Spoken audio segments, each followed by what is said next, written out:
It's time to clear this up once and for all. Are men intimidated by your success, and is that part of the reason that you're struggling in your dating?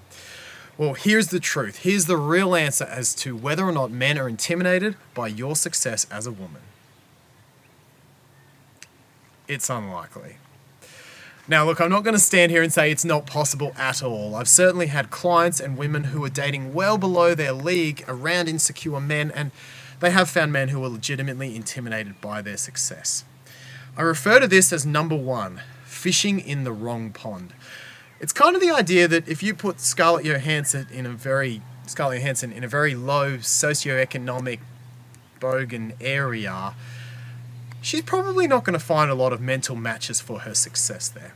And so it could be that men are intimidated if you're fishing in the wrong pond and if you're around these types of guys who don't match you on a regular basis. Realistically though, that's more of a relationship problem than a dating problem.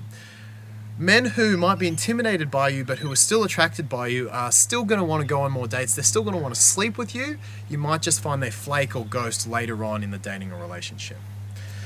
That's not the case for most women who ask me this question about are men intimidated by my success. Usually the women who come to me asking this question are not getting past the second or the third date, in which case fishing in the wrong pond is rarely the problem. There's two other things going on that can cause you to think men are being intimidated by your success when that's not really necessarily what's happening. The first one is in the way you present your success. Let me run you through a scenario right now. You go on a date with a guy that you're reasonably physically attracted to, and as soon as the date begins, he starts gloating.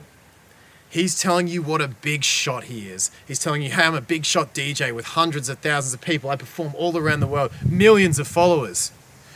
Or maybe he's a huge CEO and he's telling you how high in the company he is and how much money he makes and how much people love him in that company.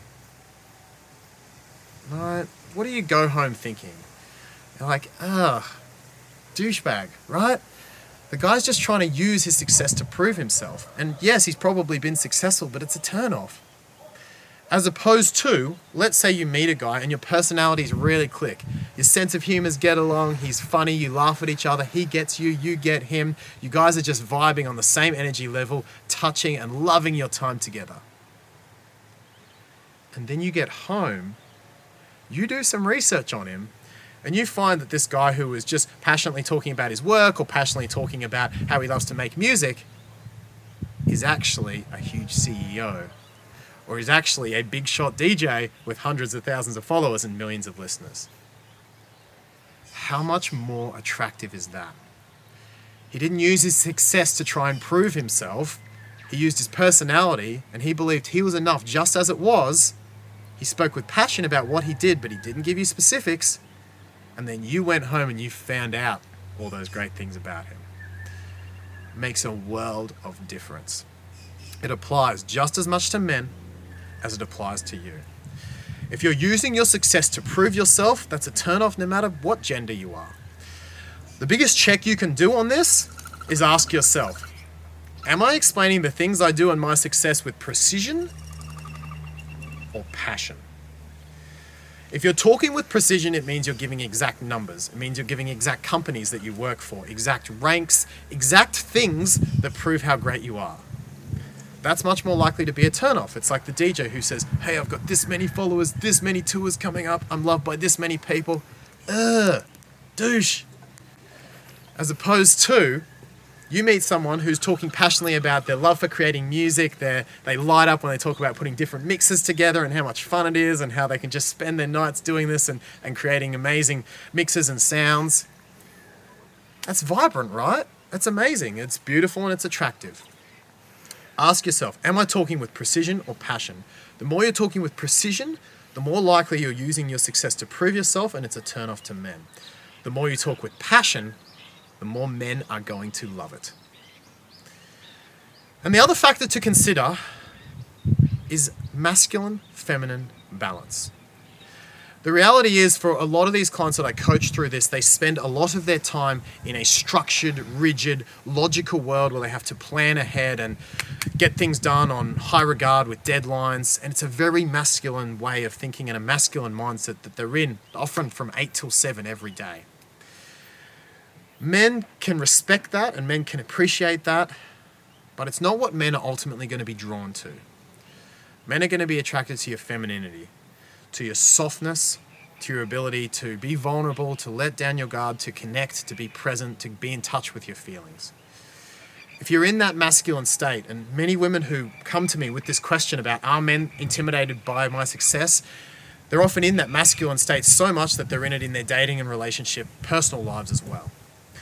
So if that's you, it could also be a case of making sure you switch over to that feminine state in your personal life, which is going to polarize and attract men to you. Now, this isn't the video on how to do that. I'm going to have more videos on how to do that with dating and other sort of orgasm and really cool coaches that I've got coming on. You're going to love it. But in the meantime, there's a femininity video you can click. Link is in the description on ways to enhance and take care of your feminine side. Really good video, got a great response. Check it out in the description. Remember, fish in the right pond. Check your intent. Why are you bringing things up? And is it through passion or precision that you're talking about it? And are you in a masculine or feminine state in your personal life?